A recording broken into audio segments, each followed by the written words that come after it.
C'est une belle journée de printemps, de cartes. Austral et son ami Cartoon se promènent dans le Rhône.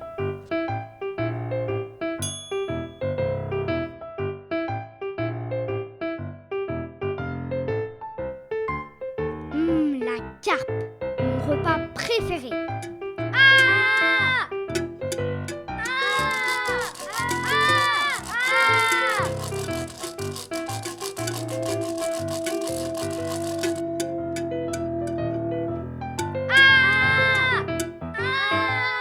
Au secours, allez! Au secours, allez! Un pêcheur passait justement par là. Bonjour, ça va? Vous êtes tout petit. Nous sommes des apprenti du Rhône. Mais qui va-t-il nous arriver? Rien, bon, j'en ai peur. Le pêcheur retourne chez lui à Sablon près de l'écluse. Une personne vient vers lui.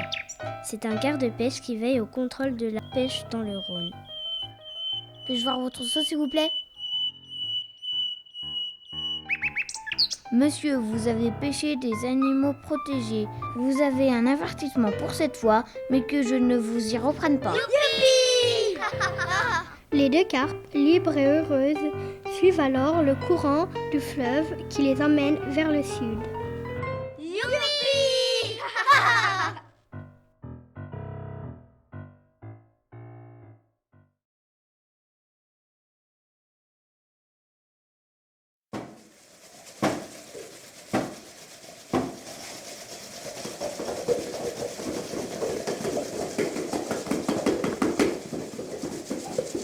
La carpe continue son voyage sur le Rhône, mais en arrivant à Sablon, un barrage. Pas d'endroit pour passer. Pourtant, les péniches arrivent à passer. Alors pourquoi pas nous, les poissons? Comment fait-on pour passer? Et les bateaux, comment ils passent? Castor, mon ami, toi qui sais tout, je dois rejoindre ma cousine à Saint-Rambert-d'Albon. Comment faire? Comment passer? Ah, je sais comment on va faire. On va attendre qu'une péniche arrive et on la suit. Justement, en voilà une. Oh, c'est trop beau! C'est tout noir, j'ai peur. T'inquiète pas, c'est bientôt fini. Qu'est-ce qui se passe? L'eau descend. C'est normal, c'est pour que les péniches puissent passer. Sinon, elles tomberaient. Merci Castor de m'avoir guidé. Au revoir mon ami. Bonne route. La carpe, toute contente, s'en va rejoindre sa cousine à Saint-Rambert où elles passent toutes les deux une belle journée. Elle est toute contente et très excitée à l'idée de repasser l'écluse. Mais plouf, elle se fait pêcher.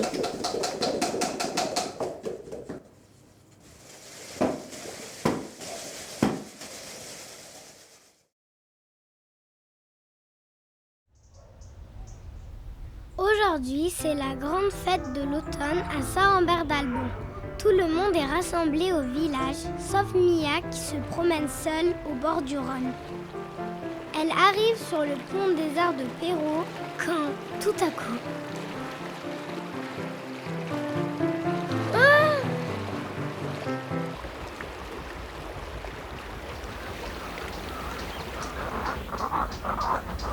Au secours! J'ai vu une ombre étrange sur le Rhône. Venez voir! Venez voir! Quelle imagination tu as! Laisse-nous profiter de la fête tranquillement. Moi aussi l'autre jour, en me promenant, j'ai vu une ombre. Ah, c'est vrai? Tu me crois toi au moins? Oui, si tu veux, demain on pourra aller prendre le goûter au pont et voir si l'on aperçoit cette ombre à nouveau. Oui, bonne idée. Ce jour-là, il y a beaucoup de gratte-gazettes au bord du Rhône. En attendant le coucher de soleil, ils observent des oiseaux. Soudain, ils entendent un bruit assourdissant. Tu as entendu ce bruit? C'est quoi?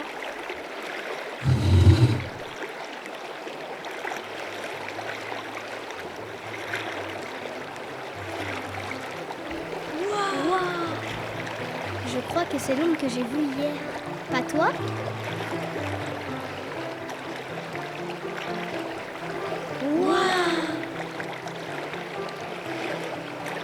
C'est alors ce poisson volant?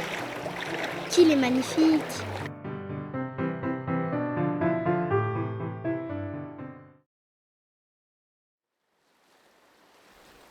Il était une fois un jeune garçon de Saint-Rambert-d'Albon qui s'était pris de passion pour la pêche au bord du Rhône. Il était tellement passionné qu'il passait tout son temps libre le long des berges du fleuve à surveiller la surface de l'eau sombre et lancer sa ligne au moindre mouvement. Un matin de décembre, alors que la brume flottait lentement au-dessus du fleuve, le jeune garçon aperçut au pied des piles du gigantesque pont métallique de Perrault un énorme tourbillon. Waouh, ce tourbillon est énorme. Ce doit être un gigantesque poisson. Je suis l'esprit du fleuve, qui me réveille avec ce misérable hameçon. Qui es-tu? Je vais te raconter mon histoire. Quand le pont fut construit en 1868, les ingénieurs devaient construire un passage pour les trains reliant Annonay et Saint-Rambert-d'Albon afin de transporter du charbon. Ils décidèrent de faire 5 arches métalliques de 50 mètres d'ouverture. Ces arches d'acier et de fonte s'appuyaient sur de gigantesques piliers construits en pierre taillée. Malheureusement, au moment de l'installation du 3e pilier, exactement à l'endroit où tu viens de lancer ton hameçon, moi, l'esprit du fleuve qui me déplaçait librement dans le courant, fut coincé immobilisé jusqu'à aujourd'hui. Tu n'as jamais retrouvé ta liberté car tu es coincé ici? Tout à fait.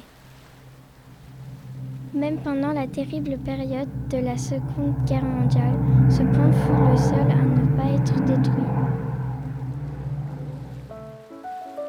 Je suis toujours prisonnier, mais si je m'accroche à ta ligne de pêche et que tu tires très fort, je pense que tu pourras me libérer. Le garçon n'hésita pas longtemps et tira de toutes ses forces sur la canne à pêche. Merci, je suis enfin libre. D'un coup de nageoire, le poisson bondit hors de ses mains et sauta du pont dans un magnifique plongeon arc-en-ciel, puis il disparut définitivement au fond de l'eau.